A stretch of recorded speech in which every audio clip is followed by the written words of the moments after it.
오늘은 우리 교회가 추수감사주일이자 또 새가족 초청주일로 드리는 복되고 귀한 날입니다. 곁에 계신 분들 보시면서 한번 인사하겠습니다. 사랑하고 축복합니다. 잘 오셨습니다.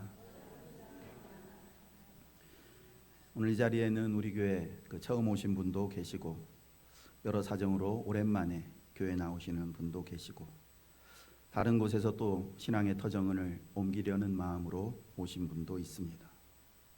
또한 오랜 세월 신앙생활을 해왔지만 여전히 마음 깊은 곳에 내가 정말 구원받은 사람일까라는 고민을 가지고 있는 분도 있을 줄 압니다. 오늘 하나님의 말씀은 이 모든 분들을 향한 초대의 말씀입니다. 우리는 구원이라는 말을 참 많이 듣고 또 사용합니다. 찬양의 가사 속에도 기도의 내용 가운데에도 설교 속에도 구원이라는 말이 참 많이 등장합니다. 그런데 정작 구원이란 무엇인가? 나는 구원을 받았는가? 어떻게 해야지 구원을 받는가? 라는 질문에 답을 하려고 하면 막연할 때가 많습니다.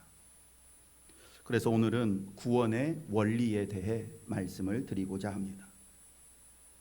사실 기독교 외에 다른 종교에도 구원의 개념이 다 있습니다.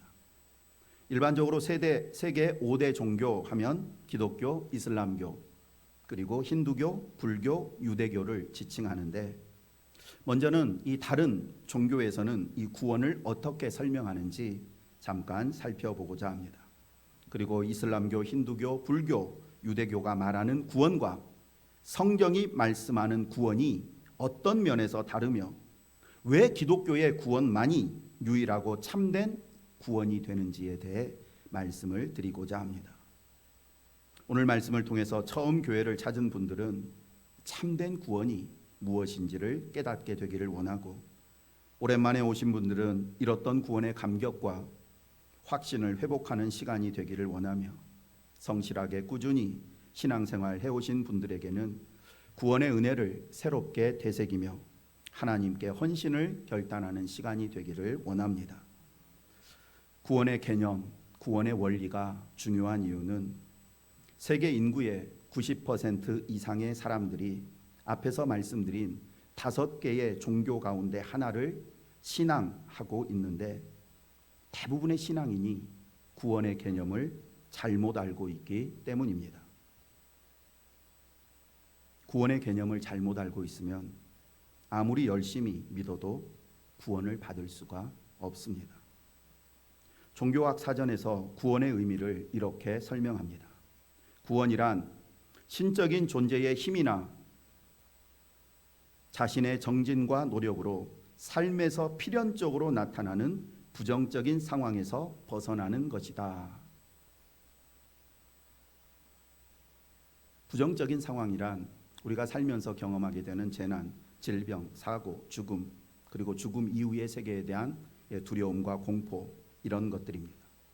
사람들은 살면서 만나게 되는 이런 고통과 두려움으로부터 벗어나고자 종교를 찾습니다. 그리고 종교학 사전의 정의를 자세히 보시면 사람들은 구원을 얻는 방법을 크게 2가지로 설명하고 있다는 사실을 알게 됩니다. 하나는 신적인 존재의 도움을 통해서 구원을 얻는 방법이고 다른 하나는 자신의 노력과 정진으로 구원을 얻는 방법입니다. 5대 종교 가운데 기독교, 이슬람교, 유대교는 신의 도움으로 구원을 얻는다라는 것을 가르치는 타력 종교에 해당되고 힌두교와 불교는 인간의 수행과 깨달음을 통해서 구원을 얻는다고 가르치는 자력 종교입니다. 이제 각 종교의 구원관을 조금씩 설명드리겠습니다. 힌두교는 인간에게 영혼이 있다고 우리와 같이 믿습니다. 근데 인간의 이 영혼은 원래는 우주의 절대자인 브라만과 하나인데 우리의 영혼이 절대적인 존재와 하나인데 우리의 무지로 인해서 그 사실을 알지 못하고 자신이 마치 개별적인 존재인 것처럼 착각하면서 계속해서 윤회를 반복한다라고 설명합니다. 윤회란 아시는 것처럼 출생과 죽음과 환생을 계속 반복하는 것인데 육체는 죽지만 육체 안에 있는 영혼은 계속 살아서 또 다른 몸으로 계속해서 윤회한다라는 것입니다. 그리고 육체로 있을 때 지은 업에 따라 그에 상환한 결과인 업보를 받으며 다른 몸으로 다시 태어난다고 설명합니다. 그리고 영혼이 윤회를 거듭하는 동안 명상과 요가라고 하는 이 수행을 통해서 계속해서 자기 자신을 비우는 훈련을 하게 되고, 그러다가 마침내 자기 자신을 완전히 비워서 절대적인 존재와 하나가 되는 이 상태를 해탈이라고 말합니다. 이 힌두교에서의 해탈이 우리 기독교에서 말하는 구원과 같은 개념입니다. 그리고 이렇게 절대자와 하나가 되면 더 이상 윤회의 고리로 돌아오지 않는 완전한 자유와 평화의 상태를 누리게 되는데, 이것을 구원이라고 말합니다. 다음으로 불교는 인간의 삶을 윤회의 고리로 이해하고 있다라는 점에서 힌두교와 동일하지만, 힌두교와 달리 불교에서는 절대적인 존재, 신, 그리고 인간의 영혼을 믿지를 않습니다. 신은 없다, 인간의 영혼도 없다라고 불교는 그렇게 생각을 합니다. 인간에게는 영혼이 없지만 세상을 살면서 어떤 의도를 가지고 행한 일들, 이것을 업이라고 말하는데, 이 업이 다음 세상의 업보가 되어서, 즉 결과가 되어서 나타난다. 그러면서 이제 윤회를 거듭하게 된다라고 가르칩니다. 즉 의도를 가지고 행한 모든 행위 자체를, 원인이 되는 행위를 업이라고 얘기하고, 이 원인 때문에 생겨난 결과들을 업보라고 이야기를 합니다. 우리가 이 땅에서 살면서 의도를 가지고 행한 일들, 그게 선한 것이든지 악한 일들이든지, 그것이 나중에 다음 세상에 업보가 되어서 나타나게 된다라는 것입니다. 그러나 말씀드린 것처럼 불교는 영혼의 존재를 인정하지 않기 때문에 내 안에 있는 영혼이 다음 내가 이 땅에서 행한 업에 따라서 다음의 업보를 짊어진다, 이렇게 생각을 하지 않고, 내가 행한 이 업이라고 하는 원인이 되는 행위들이 다음 세상에서 어떤 존재에게, 누군가에게 영향을 미친다라고만 가르칩니다. 불교에서 설명할 때는 이 촛불 2개를 가지고 설명을 하는데, 이 촛불이 하나 있으면 이 촛불이 마지막 꺼지기 전에 다음에 있는 촛불에게 불을 붙인다고 이렇게 생각을 합니다. 여기에 있던 촛불이 불을 붙이면서 요거는 불은 완전히 사라지게 되는 겁니다. 요 불 속에 있는 어떤 그것들이 이쪽에 남는 것이 아니고, 불을 붙이는 행위가 남게 되고, 이 행위가 또 다른 이 초를 불태우는, 활활 타오르게 하는 그 영향을 미친다, 이렇게 가르칩니다. 그리고 이 불이 꺼지면서 또 다른 초에게 영향을 미치는, 이게 계속 반복된다라는 것입니다. 결국 이 불교에서 말하는 이 구원이라는 것은 우리가 알고 있는 이제 열반이라는 단어로 표현하는데, 이렇게 계속 반복되는, 내가 한 행위가 어떤 영향을 미쳐서 다음 생에 어떤 존재에게 영향을 미치고, 그게 또 영향을 미치고 영향을 미치는, 이것을 윤회라고 하는데, 이 윤회의 고리에서 벗어나는 것을 열반이라고 말합니다. 불교의 궁극적인 목표는 다음 생에서 내가 좀 더 좋은 세상에 태어나야지, 또는 내가 더 나은 존재로 태어나야지 라는 것이 아니고, 이 끊임없이 반복되는 윤회 자체를 끊어버리는 것을 궁극적인 목표로 삼고, 그것을 열반이라고 말합니다. 그렇다면 불교에서는 어떻게 이 구원을 얻을 수 있다고 말하는가? 열반의 경지에 들 수 있다고. 아까 힌두교에서는 명상과 요가를 끊임없이 반복하게 되면 나라고 하는 자아가 사라지게 되고 절대자와 하나가 돼서 이것을 해탈이라고 말하는데, 그러면 불교는 어떻게 이 윤회의 고리를 끊을 수 있고 나라는 존재가 완전히 이 세상으로부터 사라지게 되는 그런 구원을 얻을 수 있는가? 불교에서는 고집멸도라고 하는 이 4단계로 구원의 과정을 설명합니다. 고집멸도라고 하는 이 4가지 단계를 거쳐서 결국 열반의 경지에 이르게 된다라고 말하는데, 이 4가지를 사성제라고 말합니다. 사성제란 4가지 성스러운 진리라는 뜻입니다. 4가지 성스러운 진리가 고집멸도입니다. 첫 번째 진리는 인간의 삶 자체가 괴로움이라는 사실을 깨닫는 것이다 라고 말합니다. 첫 번째 진리, 불교에서 말하려면 열반의 경지에 이르려면 이 네 가지 단계를 거쳐야 되는데 첫 번째 진리, 이걸 깨달아야 된다라는 겁니다. 인간의 삶 자체가 괴로움이라는 사실을 깨닫는 것. 태어나서 죽고 병들고 사랑하는 사람들과 이별하고 함께 있고 싶지 않은 사람과 또 함께 생활하고 내가 원하는 것을 갖지 못하고 세상에 있는 모든 것들이 고통이다, 괴로움이다 라는 사실을 깨닫는 게 첫 번째 단계입니다. 두 번째, 그러면 왜 나에게 이런 괴로움이 있는가? 이 괴로움의 원인을 발견하는 것, 이것을 두 번째 단계라고 얘기하는데 그 원인을 뭐라고 설명하는가 하면 집착이라고 얘기합니다. 내 안에 있는 욕망과 집착이 계속해서 나에게 이런 고통들을 만들어낸다라는 것입니다. 내 삶에 괴로움이 있구나. 사는 것이 괴로운 것이구나. 왜 괴로운가? 내 안에 욕망과 집착이 있기 때문이구나. 또 두 번째 단계까지 넘어갔으면 이제 세 번째 고집 멸입니다. 내 안에 있는 이 집착을 사라지게 하면 열반의 경지에 이르게 된다. 이게 세 번째 단계입니다. 고집을, 이 욕망을 내가 없애버리면 내가 열반의 경지에 이르는구나. 그리고 마지막에 단계는 도라고 하는 건데 이 도는 내 안에 있는 집착을 사라지게 하는 구체적인 수행 방법을 의미합니다. 이거를 팔정도라고 말하는데 이 팔정도를 계속해서 수행하다 보면 내 안에 있는 집착, 욕망이 사라지게 되고 열반의 경지에 이르게 된다라는 것입니다. 언뜻 보면 매우 논리적이고 설득력 있어 보이지만 그러나 불교나 힌두교의 구원관에는 근본적인 한계가 있습니다.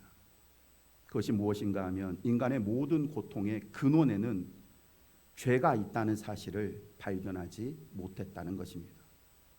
앞에서 말씀드린 것처럼 힌두교나 불교에서는 세상에 존재하는 모든 고통의 원인을 우리 안에 있는 집착과 욕망으로 파악하고 요가와 명성, 팔정도의 수행을 통해서 내 안에 있는 이 욕망만, 집착하고자 하는 마음만 제거하면 윤회의 사슬에서 벗어나서 참된 자유를 얻게 된다고 가르치지만 그 일은 불가능합니다. 왜냐하면 인간의 근본적인 고통의 원인은 죄 때문에 발생하는 것이기에 내 안에 있는 죄의 문제를 해결하지 않으면 우리는 결코 참된 자유와 평안을 누릴 수가 없습니다. 이제 기독교와 같이 신에 의해서 구원을 받을 수 있다고 가르치는 유대교와 이슬람교의 구원관에 대해서 잠깐 설명드리겠습니다. 유대교와 이슬람교는 기독교와 같이 하나님에 의해서 신에 의해서 구원을 받을 수 있다고 가르칩니다. 그러나 기독교가 유대교와 이슬람교의 구원과 근본적으로 다른 점이 하나 있는데 그것은 기독교는 구원은 전적인 하나님의 은혜로만 이루어진다라고 가르치는 반면 유대교와 이슬람교에서는 구원은 하나님께서 우리 인간에게 제시한 구원의 조건을 충족하게 되면 구원을 얻는다라고 가르칩니다. 유대교는 죄인으로 태어난 인간이 하나님의 말씀, 즉 율법을 얼마나 충실히 지키느냐에 따라서 구원이 결정된다고 가르치고 이슬람교에서는 선하게 태어난 인간이 이 세상에 가득한 악에 얼마나 물들지 않고 살아가느냐에 따라서 구원이 결정된다고 말합니다. 이슬람교에서는 선악과를 따먹은 죄는 아담과 하와 당대에서 끝이 났고 모든 인간은 일단 선한 존재로 태어난다고 가르칩니다. 이 선함을 사는 동안 얼마나 다른 사람들보다 많이 잘 유지하느냐에 따라서 천국과 지옥이 결정된다는 것입니다. 어떻게 설명을 하든지 유대교와 이슬람은 모두 하나님의 은혜를 구하기는 하지만 궁극적으로 구원은 인간의 행위에 달려 있다고 가르치는 것입니다. 그렇다면 이제 성경이 말씀하는 구원이 무엇이며 어떻게 하면 구원을 얻을 수 있는지에 대해서 말씀을 드리고자 합니다. 그런데 사실 어떻게 하면 구원을 얻을 수 있는가라는 이 질문 자체가 어폐가 있는데 왜냐하면 구원은 전적으로 하나님의 은혜로 주어지는 것이기 때문입니다. 내가 어떻게 해야지 구원을 얻을 수 있는 게 아니고 구원은 그냥 하나님의 전적인 은혜의 선물입니다. 우리가 잘 아는 어린 시절부터 불렀던 복음성가 가사에 돈으로도 못 가고 힘으로도 못 가고 벼슬로도 못 가고 지식으로도 못 가고 어여뻐도 못 가고 성격이 착해도 못 간다고 분명히 말씀합니다. 그래서 오늘 설교의 제목도 구원의 원리라고 정한 것입니다. 아무튼 성경은 인간의 노력, 수행을 통해 구원을 얻을 수 있다는 생각을 전적으로 부인합니다. 뿐만 아니라 하나님의 명령에 대한 인간의 응답이나 순종이 구원을 얻게 한다라는 가르침도 단호히 거부합니다. 왜냐하면 죄로 인해서 지, 정, 의가 오염된 인간은 수억 겁의 윤회를 반복한다 해도 결코 바른 깨달음을 얻을 수가 없고 완전한 수행을 할 수도 없기 때문입니다. 또한 죄로 인해서 지정의가 망가져버린 인간에게는 하나님께서 제시하신 구원의 기준을 만족시킬 수 있는 능력도 전혀 없습니다. 오늘 본문 로마서 3장 10절부터 12절 말씀입니다.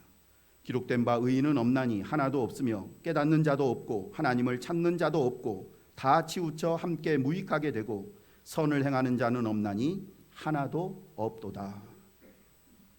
세상 사람 가운데 한 사람도 예외 없이 모두가 다 죄인이라고 말씀합니다. 그렇다면 어떤 면에서 세상 모든 사람들이 죄인인가? 성경은 죄를 단순히 도덕적, 윤리적, 그리고 또 사회적, 법적 잘못으로만 정의하지 않습니다. 성경이 말씀하는 죄의 본질은 하나님과의 관계가 끊어진 것을 의미합니다. 한마디로 하나님과 상관없이 살아가는 그 모든 삶이 죄입니다. 히브리어로 이 죄라는 단어를 하마르티아라고 말하는데 그 뜻은 표적에서 벗어나다라는 의미입니다. 즉 하나님께서 인간을 창조하신 목적으로부터 벗어나서 생활하는 이 모든 것들을 죄라고 말씀합니다. 하나님께서 우리를 창조하신 목적은 하나님의 영광을 찬양하고 하나님과 교제하며 하나님의 뜻에 순종하며 사는 것, 이것이 우리가 사는 동안 내내 맞추어야 할 표적입니다. 그런데 하나님의 영광을 구하지 않고 나 자신의 유익을 귀하고 하나님의 뜻 대신에 내 뜻과 계획대로 생활하는 이 모든 것들이 죄가 된다라는 것입니다. 그렇다면 우리가 어쩌다가 이렇게 표적을 벗어난 삶을 살게 된 것일까요? 그 시작은 인류의 조상 아담의 범죄로부터 시작되었습니다. 하나님의 형상으로 창조되어 하나님께 영광을 돌리며 살아야 할 아담이 자신이 하나님께 속한 존재임을 망각해버리고 하나님처럼 되고 싶은 욕망을 이기지 못하고 하나님이 먹지 말라고 하신 선악과를 따먹는 불순종을 범했습니다. 그 한 번의 불순종으로 인간의 본성 안에는 하나님을 거역하고자 하는 죄성이 자리 잡게 되었습니다. 그때부터 인간은 태어날 때부터 하나님을 외면하고 하나님의 영광보다는 자신의 욕망을 더 추구하고 하나님의 뜻보다는 자신의 이익을 더 앞세우는 존재가 되었습니다. 지정의가 망가진 사람들은 그러한 삶이 자연스러운 삶이라고 생각하지만 성경은 그렇게 하나님으로부터 떠나서 자기 스스로 살아가는 그 모든 삶을 죄악 가운데 사는 삶이라고 말씀합니다. 그런데 어떤 분은 이렇게 말할지도 모릅니다. 나는 창조니 아담이니 선악과니 원죄니 이런 것들 도무지 믿지 못하고 인정할 수도 없다. 그러나 그것은 나는 대한민국에서 누구의 자녀로 태어나고 싶어서 태어난 것이 아니니까 대한민국 법을 지킬 의무도 없고 부모님 말씀에 순종할 마음도 없다라고 말하는 것과 똑같습니다. 우리가 믿든지 믿지 않든지 인정하든지 인정하지 않든지 하나님은 우리의 창조주이십니다. 그러므로 내 생각이 어떠하든지 하나님을 인정하지 않고 사는 삶, 하나님을 알면서도 하나님께 영광을 돌리지 않으며 사는 삶이 죄입니다. 하나님과 단절된 상태로 살아가는 모든 것을 죄라고 말합니다.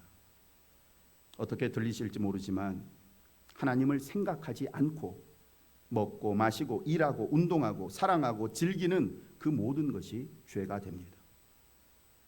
그리고 그렇게 하나님을 떠난 상태로 살다가 죽으면 그 죄값으로 인해서 지옥에서 영원히 고통받게 됩니다.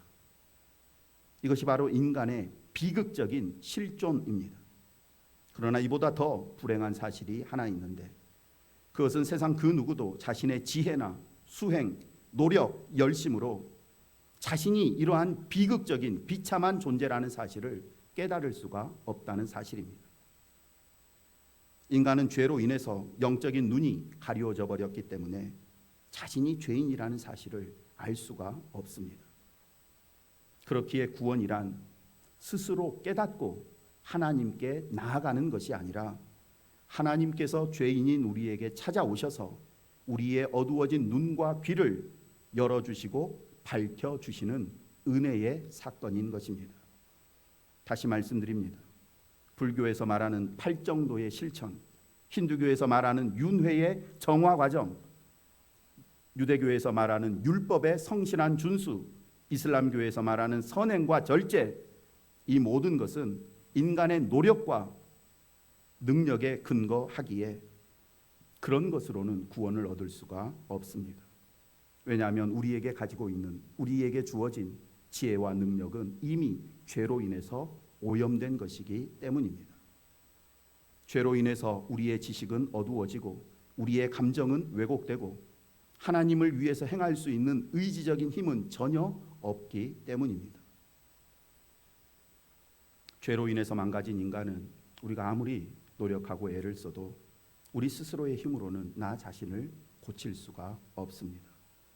그래서 성경은 세상에 존재하는 70억의 모든 사람이 모여서 한 사람을 고치려고 해도 그 한 사람을 고칠 수가 없다고 말씀합니다. 그런데도 우리는 내가 망가졌다는 사실도 모른 채 내 힘으로 나를 고치고 구원에 이를 수 있다고 착각하며 살아갑니다.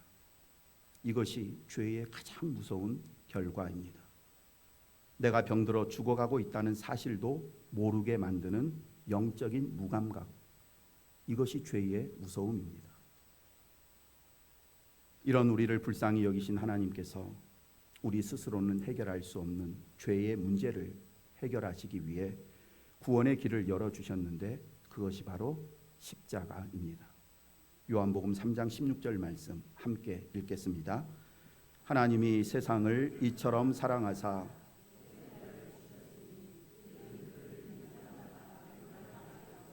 영생을 얻게 하려 하심이라. 아멘. 이 말씀은 성경 66권 전체를 관통하는 생명 선언문이라고 할 수 있습니다. 하나님께서는 죄로 죽은 우리를 사랑하셔서 우리를 죄와 사망의 권세에서 구원하시기 위해 독생자 예수 그리스도를 이 땅에 보내주셨습니다. 예수님께서 십자가에서 죽으신 것은 어떤 교리나 사상을 위해서 순교하신 것이 아니고 죄인을 구원하기 위한 속죄의 희생입니다. 예수님은 순교자가 아니라 우리를 대신하여 자신의 생명을 내어주심으로 우리를 살리신 속죄의 어린 양으로 죽으신 것입니다. 하나님의 아들이신 예수님께서 우리와 같은 인간의 몸을 취하시고 이 땅에 오셔서 우리의 모든 죄를 대신 지고 십자가에 죽으심으로 우리의 모든 죄값을 청산해 주셨습니다. 그 결과 예수 그리스도 대속의 십자가의 은혜를 믿는 사람은 누구든지 죄사함을 받고 깨어진 하나님과의 관계 다시 화목하게 되어서 구원의 은혜를 누리게 되는 것입니다. 이처럼 구원은 전적인 하나님의 은혜입니다. 에베소서 2장 8절 말씀 또 함께 읽겠습니다. 너희가 그 은혜에 의하여 믿음으로 말미암아 구원을 받았나니 이것은 너희에게서 난 것이 아니요 하나님의 선물이라. 아멘. 구원은 하나님의 뭐라고요? 선물이다. 이 말은 구원은 인간의 노력이나 자격이 아니라 처음부터 끝까지 하나님의 은혜로 시작되어서 하나님의 은혜로 진행되고 하나님의 은혜로 완성되는 것이다 라는 의미입니다. 그리고 그 구원의 첫 시작은 언제나 성령의 조명하심으로부터 시작됩니다. 말씀드린 것처럼 인간 스스로는 자신이 얼마나 심각한 죄인이며 하나님을 믿지 않는 것이 왜 끔찍한 죄가 되는지를 깨달을 수가 없습니다.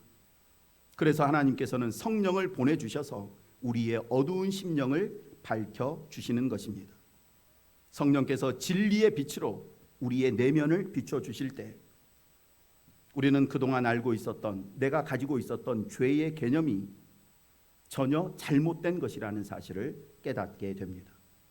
죄의 본질은 말씀드린 것처럼 단순히 도덕적, 윤리적, 법적, 사회적인 어떤 잘못을 저지르는 것이 아니라 하나님과의 관계가 끊어진 영적인 문제라는 사실을 발견하게 되는 것입니다. 우리 인간이 다른 모든 피조물들과 구별되는 한 가지 특징은 인간은 영적인 존재다라는 사실입니다. 그러므로 하나님의 형상으로 지음받은 우리가 하나님으로부터 멀어져 버린 이 영적인 문제, 영적인 죄를 해결하지 않으면 결코 구원을 얻을 수가 없습니다. 인간을 영원한 죽음에 이르게 하는 영적인 죄란 말씀드린 것처럼 창조주 하나님을 떠나서 내가 내 인생의 주인이 되어 살아가는 것입니다. 피조물인 인간이 창조주 하나님과 상관없이 생각하고 느끼고 판단하고 행동하는 그 모든 것이 죄입니다. 만약 어떤 사람이 내가 하나님과 상관없이 살아가는 것이 어떻게 해서 죄가 되느냐, 아니 성경이 그렇게 말하는데 그게 사실인 것을 내가 어떻게 아느냐라고 묻는 사람이 있다면 그것은 마치 내가 내 마음대로 살아가는데 부모님이 무슨 상관이에요? 라고 말하는 것과 같습니다.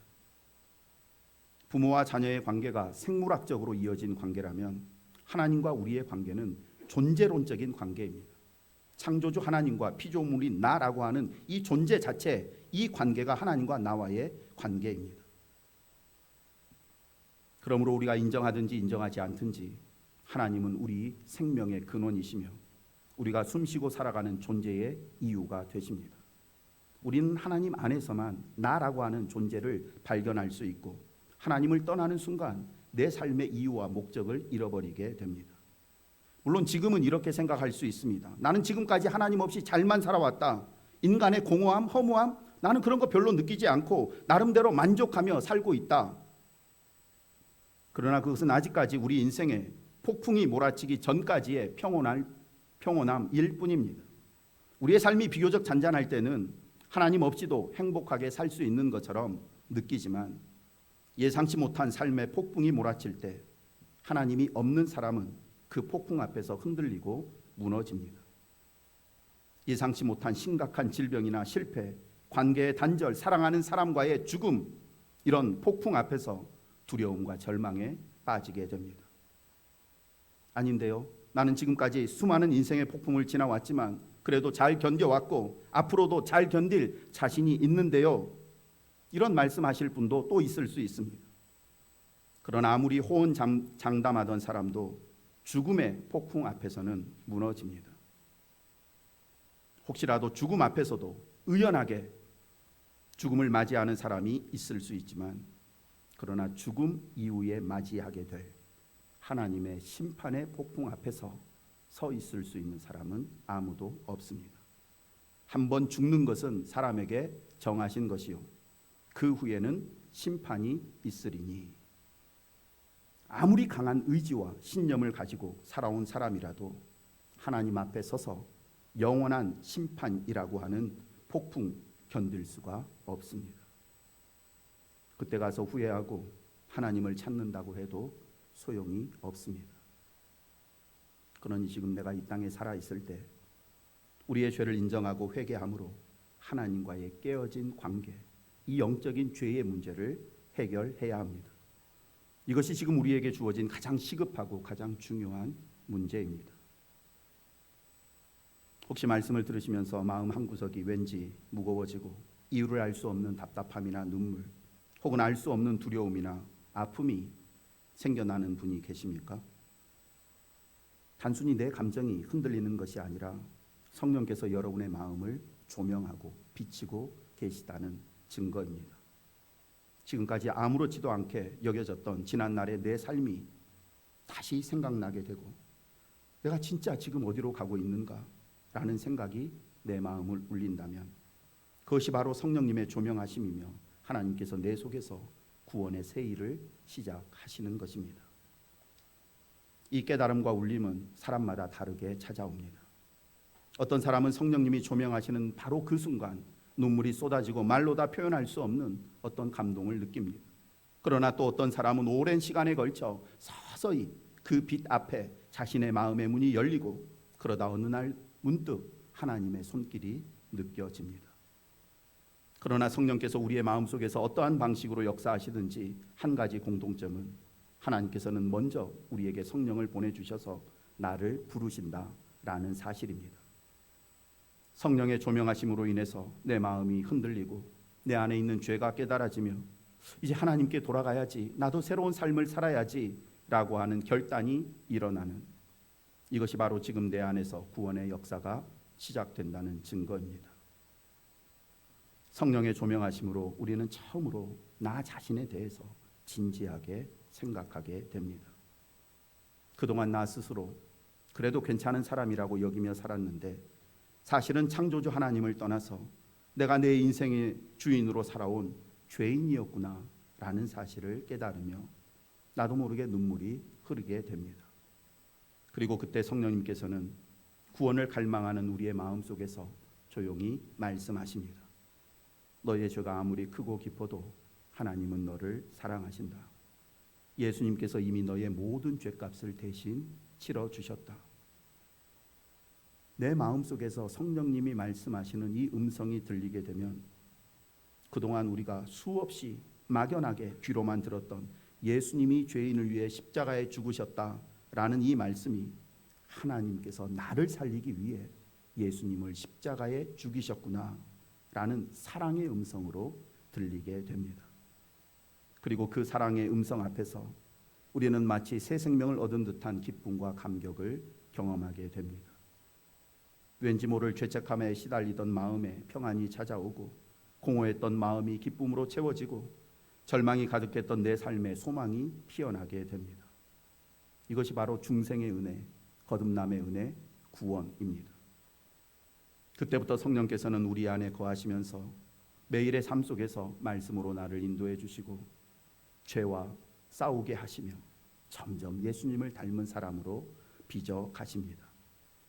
구원은 한순간의 사건이면서 동시에 하나님께서 내 인생 전체를 통해서 만들어 가시는 위대한 사건입니다. 이 놀라운 구원의 시작은 언제나 성령님께서 내 안에서 내 마음을 두드리시는 이것으로부터 시작합니다. 말씀을 마칩니다. 오늘 이 자리에 계신 분들 가운데 어떤 이는 아직 구원의 은혜를 경험하지 못한 분이 있을 수 있습니다. 어떤 분은 구원은 받았지만 확신이 없어서 늘 불안한 마음으로 신앙생활하는 분도 있을 수 있습니다. 또 어떤 분은 나 스스로는 구원받았다고 확신하지만 실제로는 신앙의 껍데기만 붙잡고 자신의 노력과 의로 여기까지 온 것처럼 생각하는 이도 있을 수 있습니다. 지금 이 시간 하나님께서 그 모든 사람을 향해 이렇게 말씀하십니다. 함께 읽습니다. 수고하고 무거운 짐진 자들아 다 내게로 오라. 내가 너희를 쉬게 하리라. 아멘. 하나님의 이 부르심에 응답하는 사람이 참으로 복된 사람입니다. 이제 하나님의 말씀 앞에 우리의 마음의 문을 열고 회개하기를 원합니다. 하나님을 모르고 살아왔던 지난 날의 삶을 회개하고 하나님보다 세상을 더 사랑하며 살아왔던 삶을 회개합시다. 하나님을 믿는다고 고백하면서도 여전히 내가 내 삶의 주인이 되어 살아왔던 교만을 내려놓고 회개하기를 원합니다. 그럴 때 하나님께서 우리 안에 구원의 감격을 새롭게 하시고 새 생명을 얻은 기쁨을 충만하게 하시며 아직 구원받지 못한 영혼에게는 예수 그리스도를 구주로 영접하게 하시는 놀라운 은혜를 베풀어 주실 줄 믿습니다. 이제 앞에 화면을 보면서 하나님의 부르심 앞에 회개와 결단 그리고 헌신의 기도를 함께 드리겠습니다. 하나님, 오늘 하나님의 부르심 앞에 겸손히 제 마음을 엽니다. 그동안 하나님 없이도 잘 살 수 있다고 착각하며 제 뜻과 생각대로 살아온 죄를 고백합니다. 하나님보다 세상을 더 사랑하고 내가 내 인생의 주인인 것처럼 살아온 교만을 용서해 주옵소서. 예수님께서 저의 죄를 대신하여 십자가에서 피 흘려 죽으셨음을 믿습니다. 주님께서 흘리신 보혈이 제 모든 죄를 씻고 제 안에 모든 어둠을 몰아내셨음을 믿습니다. 이제 제 삶은 저의 것이 아니라 주님의 것임을 고백합니다. 주님을 위해 살게 하옵소서. 성령님, 제 안에 임재하셔서 굳어진 마음을 부드럽게 하시고 식어진 사랑을 다시 불타게 하옵소서. 남은 생애 동안 구원의 감격 속에서 살게 하시고 하나님의 사랑을 세상에 전하는 증인으로 살게 하옵소서. 거칠고 험한 세상을 살아가는 동안 제 안에 하늘의 평안과 위로와 소망을 채워 주옵소서. 우리 주 예수 그리스도의 이름으로 기도드립니다. 아멘.